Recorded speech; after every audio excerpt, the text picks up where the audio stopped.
Great. Well, I appreciate everyone sticking around on this beautiful afternoon to hear the last presentation. I assume that everyone forego the 15-minute break to give me a full hour. So I'm going to go ahead and take the liberty to do that. I'm just joking. I have a few slides to give a very high-level overview.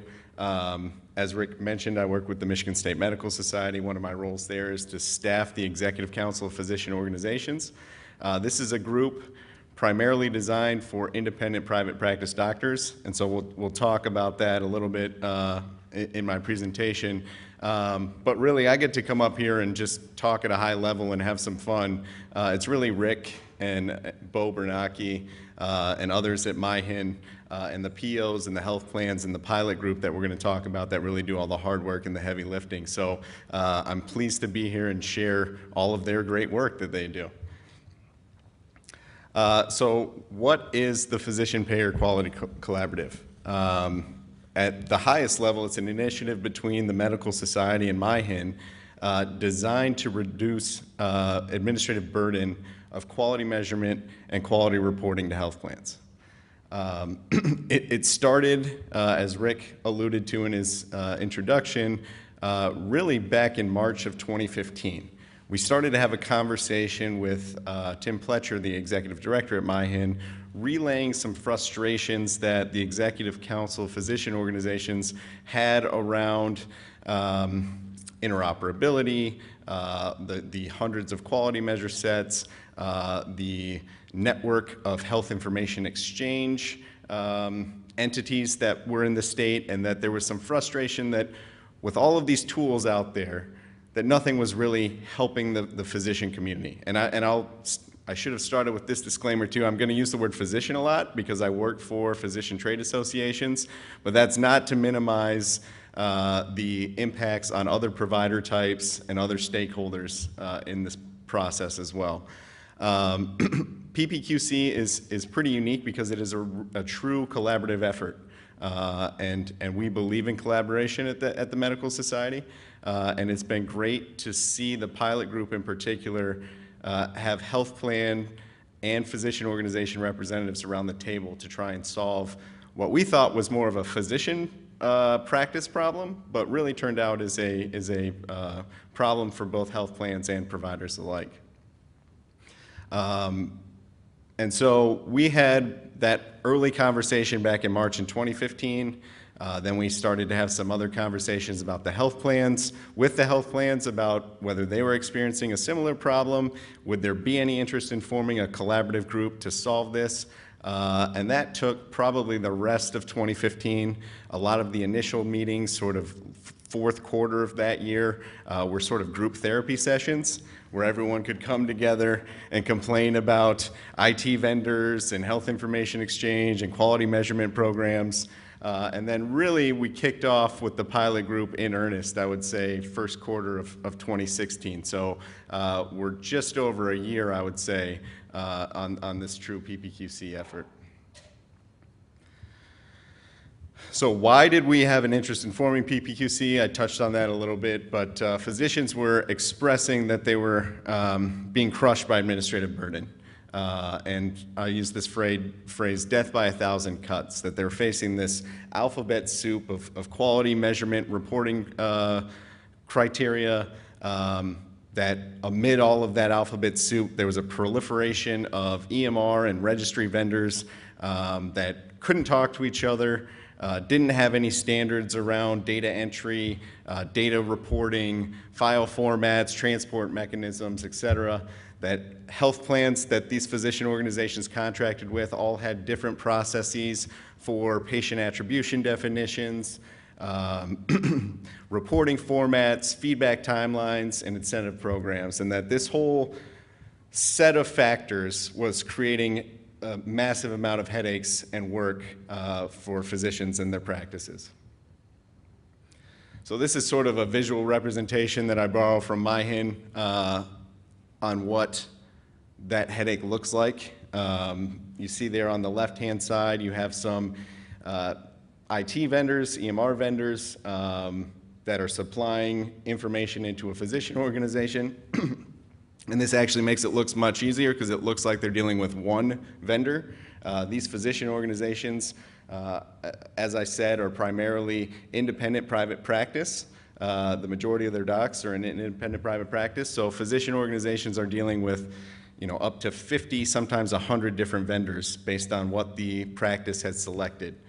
This is very unique from the health system perspective, where most health systems are on some major EMR platform like an Epic or a Cerner or something like that.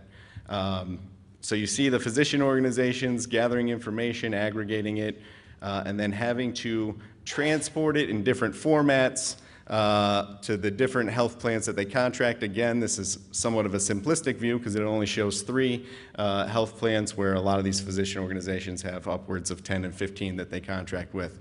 Once the health plans receive that information, they run it through their HEDIS engine, and you have the same spaghetti diagram in reverse.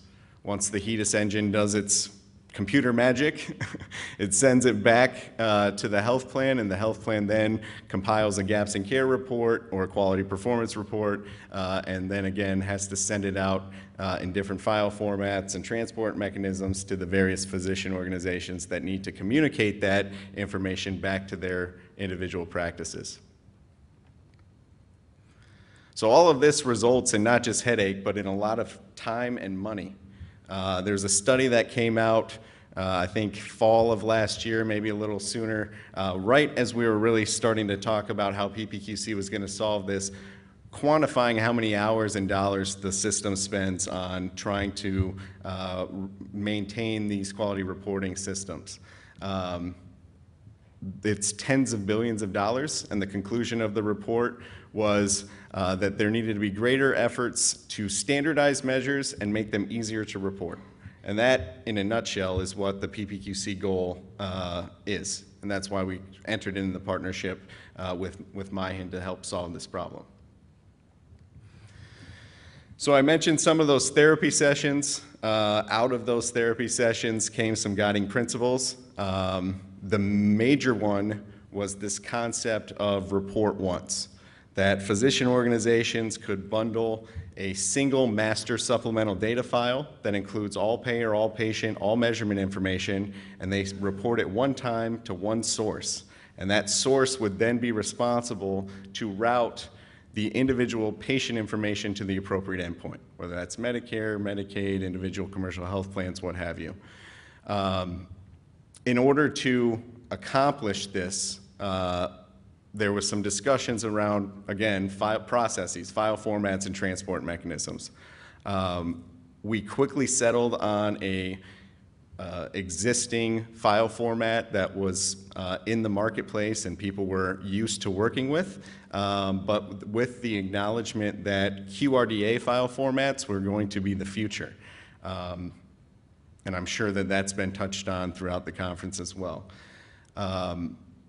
And then sort of one of the last guiding principles, and this was of particular interest to the medical society, was trying to develop an all-patient, all-payer incentive program for core measures identified by the pilot group.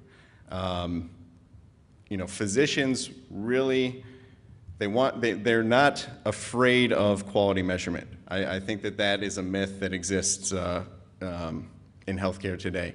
But what they'd rather focus on the patient care and not on the individual health plan incentive. Physicians want to pay attention in the exam room to what that patient's needs are. They don't want to have to think, okay, this patient has this condition, this patient also has this health plan card in their back pocket. What boxes do I need to check to make sure that I'm getting the incentive and appropriate payment to sustain my practice and instead of caring for these individuals. So this is another great visual representation that MIHIN puts together, and I get to use all the time. I believe they call this the rainbow diagram, and it's simply showing the vision for the report once concept. Again, you have the physician organizations on the left-hand side of the screen. They put together their master all patient, all payer, all measure supplemental file. They route it through MIHIN. MyHIN does their magic in the cloud there and route it to the appropriate endpoint. So you see, if you follow the various colors on the diagram, they're doing the appropriate routing. Not every physician organization has data that goes to each health plan, but MyHIN's responsible for making sure that it gets there. So I mentioned this pilot group. Moving on from those sort of broader guiding principles, we identified some groups that were willing to step forward and pilot this initiative, this report once model, and that is not, that was a tremendous amount of work on their part, and I cannot thank the pilot group enough for their participation. And again, I can't stress the amount of collaboration that occurs in these meetings between the health plans and the physician organizations. The health plans are very well represented. We have not every health plan in Michigan, but we have all the major ones. And we'd love to grow that list for ones that we might not have right now. We have a relatively small group of physician organizations, but within that group, there are tremendous people doing tremendous work. And again, I have to say that this was a pilot, so this was something additional on their plate to add to their current day-to-day operations, and it's something that they did anyways. And we have some tremendous people that I know spoke earlier in the conference, John Vismara, Ed Worthington, Jan Jennings, really helping lead this effort forward and make this a reality. So that pilot group has spent the last year really vetting out these guiding principles and really participating in this report one concept. We have, I say we, it's MyHIN, has successfully received all patient, all payer master supplemental files from a number of those physician organizations in the pilot program. They have also taken those files and successfully matched it against their active care relationship service with the beneficiaries from the health plans. They created reports on what that data matching and validation looked like once they bounced those two things off of each other. And it's my understanding that just a couple days ago, MyHIN has since released that file onto the payers.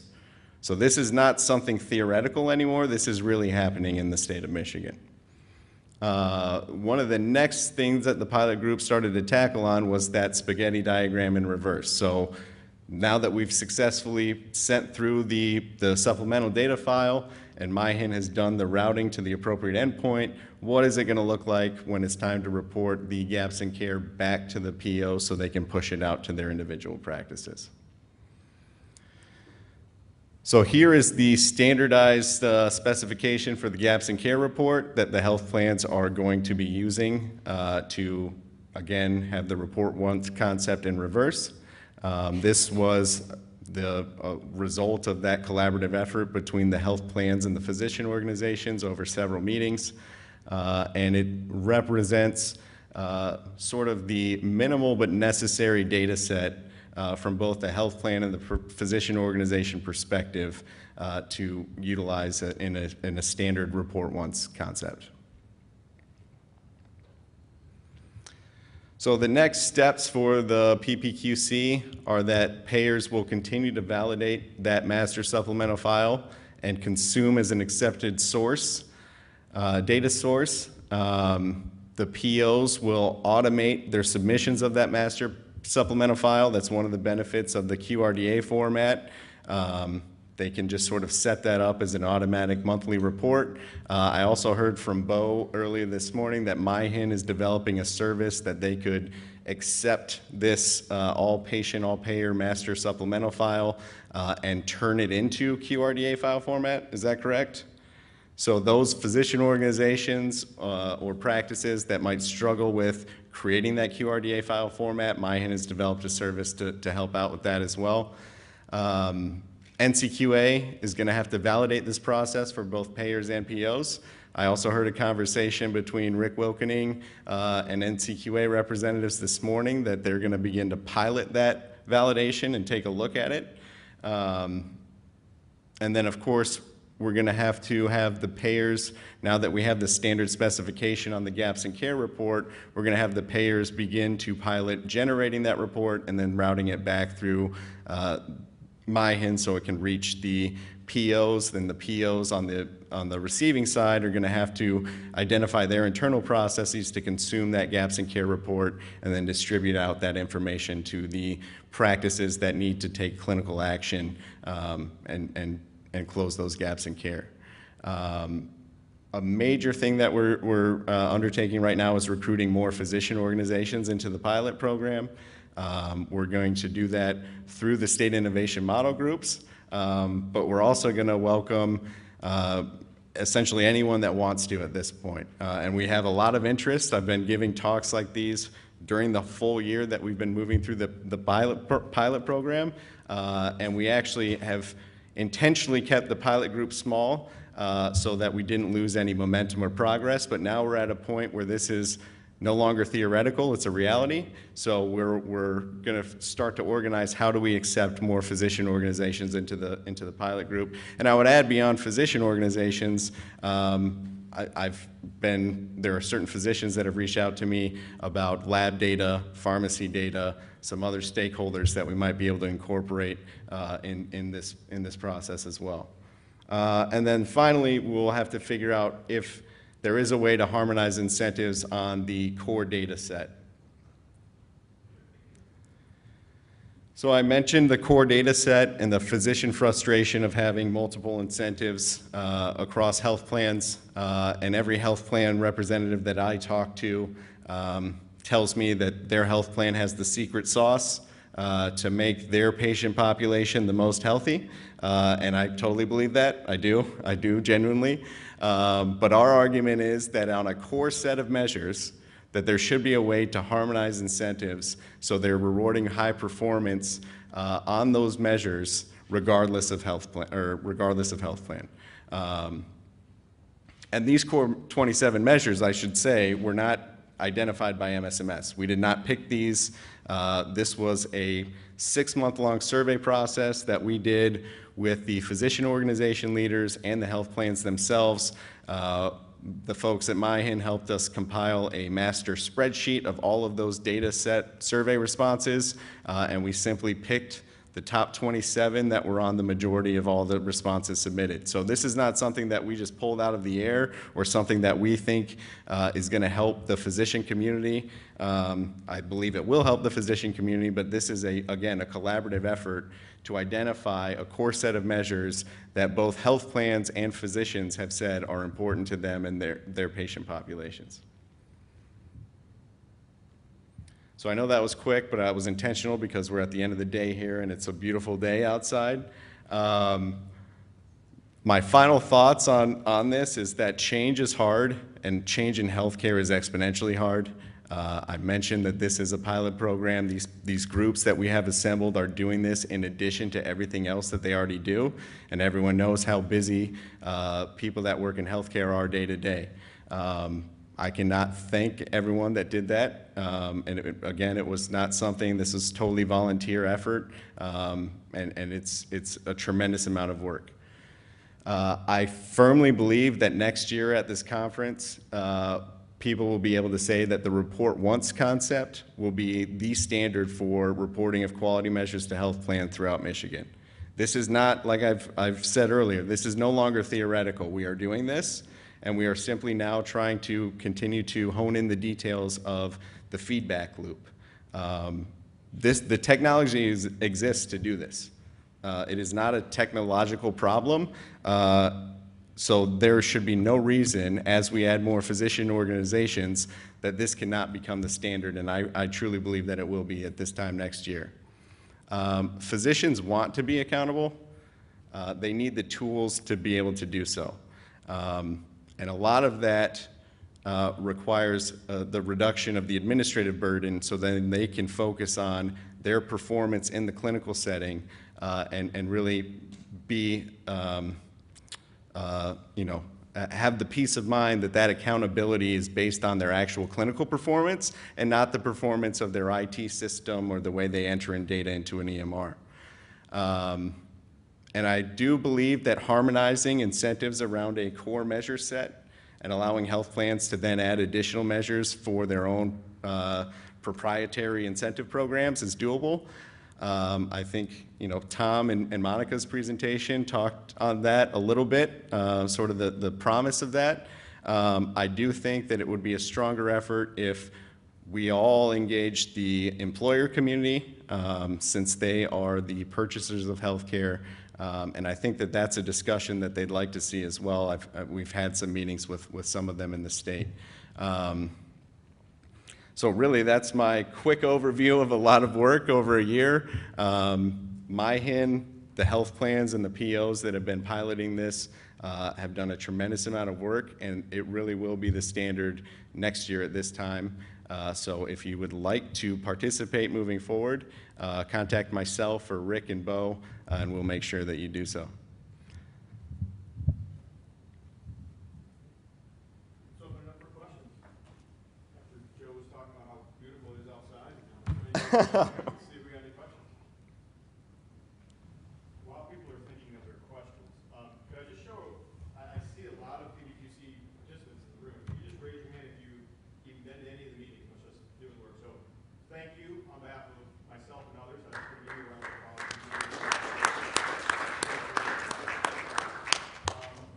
Any questions? Now we got some. Yeah. I can speak loudly. So I know there are a lot of dependencies to make this work in terms of the infrastructure within the state, the acres, et cetera, to be able to route these messages correctly. But has this had any national exposure? Have you brought this to the level of the AMA? Are there any other states that are sort of next in line to be able to adopt this sort of technology or methodology of sharing? So we haven't taken it to the AMA yet. We have members on our board of directors that are very interested in this project and would like to do so. I think we weren't quite ready for prime time when we were having those discussions, but we're very close now. And I wouldn't be surprised if you see some of that. I know MyHIN has done some work with ONC and CMS explaining this project, and I know that they were interested in as well. But I can let Rick speak to that a little bit more. Yeah, from what we've seen, there aren't a lot of other states doing it just like this, with both parties sitting at the same table. They're taking approaches, ping-ponging back and forth, or really going down one path, or the health plan path, or provider path. Dr. Larson got Mike maybe ask a question, but I don't know if you would like this on any other states that you see something similar happening. Certainly a lot of states have aspired to what you have done. What I would say has been hard is the getting the agreement of all of the providers and the health plans to sit down and do the kind of hard negotiating that you guys have figured out. The technical infrastructure exists in many states that this is possible. It's the goodwill and the hard work together of payers and providers that has been a bigger challenge. I think the states that are potentially peers of yours, although again, none of them are this far along. Maine has done a lot of terrific work in this same way. Rhode Island has done a fair bit of work in this same way. Part of Oklahoma, so Tulsa, has a really terrific model like this, but it's not all of Oklahoma. It's actually there, instead of a MyHIN, they have two different HIEs, and one of the HIEs, the one in Tulsa, has done this kind of work. There may be others across the country. Maryland has done some, but less with the private payers and more with the state of Maryland.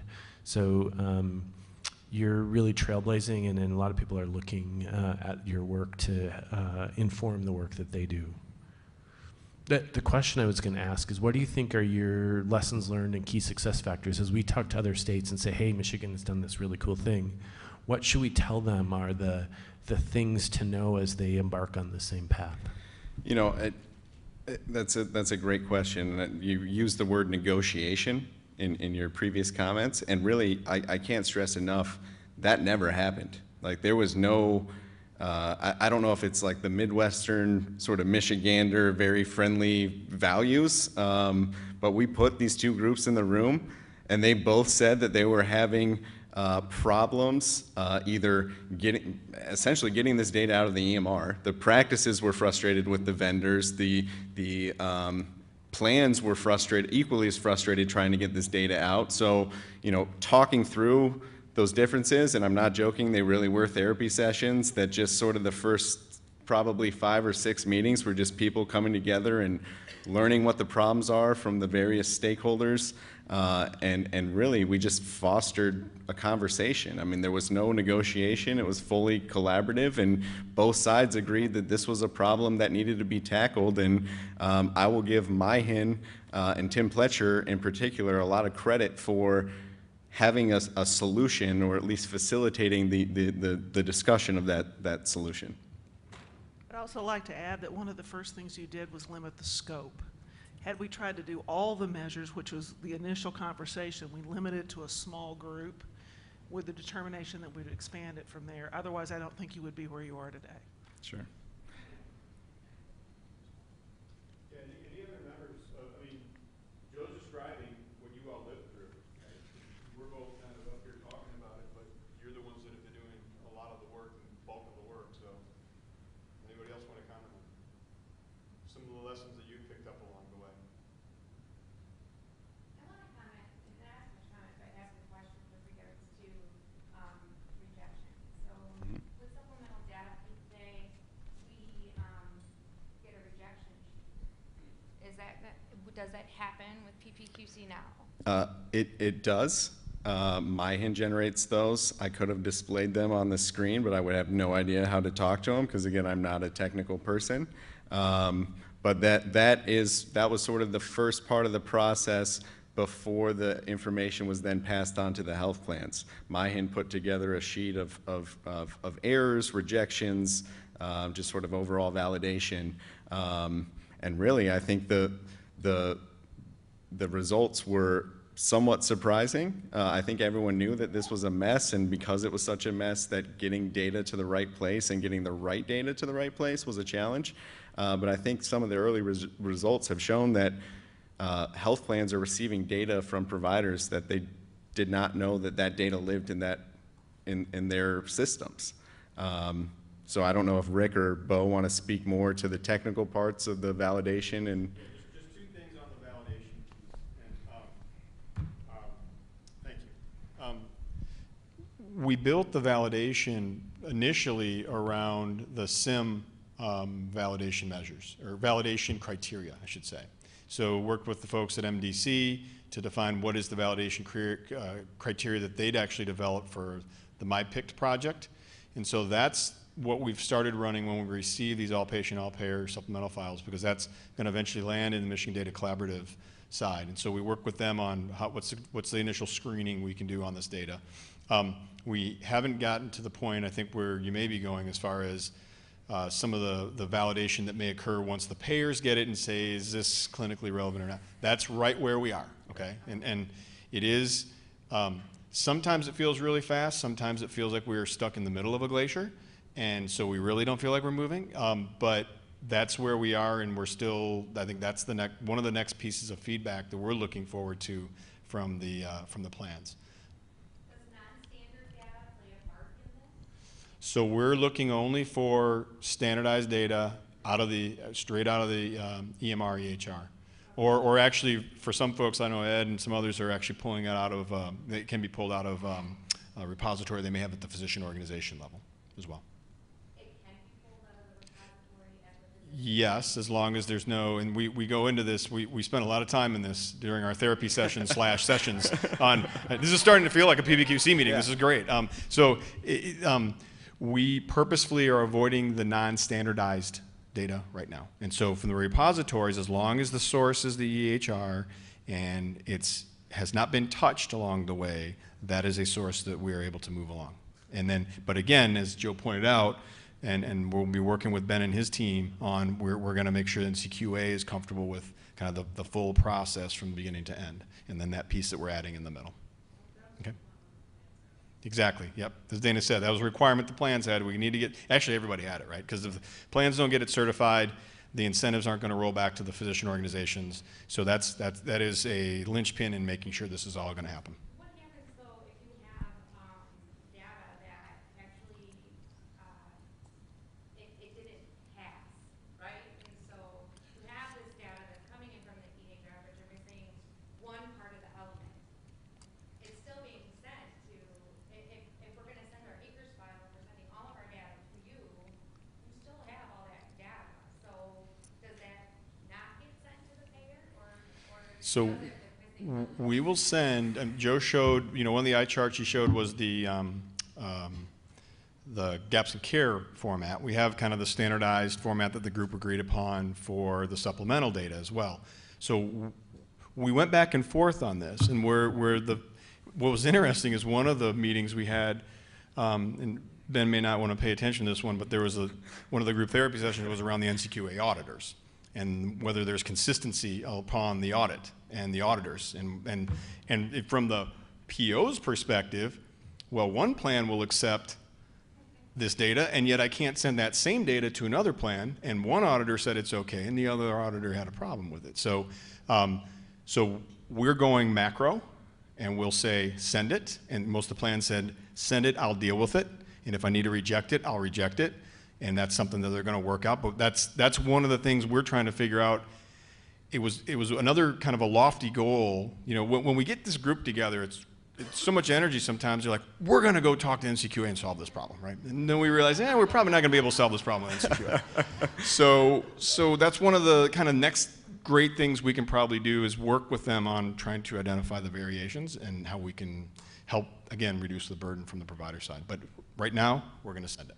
And then one last question I have with regards to legalities of your data sharing agreement. Who does that go with then? I mean, where does it reside? Meaning what? Meaning is a data sharing agreement that has been signed with a Okay. PO good enough to cover if we send data to mine? Yes. So there's a couple slides that we have when we talk about, and this kind of goes with, from Mayan's perspective, what we call the network of networks model. And the legal framework and legal fabric that's in place is a key piece of the entire network. And that I was here 4 or 5 years ago with Mayan, and we spent as much time, it seemed, talking to the legal folks as we did to the technical folks. Because just like we talk about report once, we talk about sign once. And so we have this little picture that kind of says the legal chain of trust follows the data flow. Okay, so we have the POs sign one agreement that is the same agreement the plans are signing. And for us, we call them use case exhibits. After you sign an organization agreement and a master use case agreement, then you sign use case exhibits. And for this use case exhibit, we call quality management information. And so that is the use case exhibit that will cover, everybody signs the same rules of the road, and everybody has to follow the same criteria. And so the POs sign it, and the plans sign it, and we're all basically under the same legal fabric. And we have responsibilities with the plans and the physician organizations that have signed it. And then as the data flows kind of beyond them, if the plans send it to a vendor or if the POs are working with their practices, they have to have those agreements in place as well. And I mentioned we started this conversation in March of 2015 and really kicked it off January 2016. Like the first 6 months, we're probably going over the legal agreements and getting them all signed and everything. And we review the status of all of that at the start of each meeting. So yeah, it's not everybody's favorite part of the meeting. They wait till we're done with that. Yeah. So great questions. Any other questions? All right, that was a mini sampler PBGC meeting, so thank you for that. All right, thank you, Joe. yeah, thank you.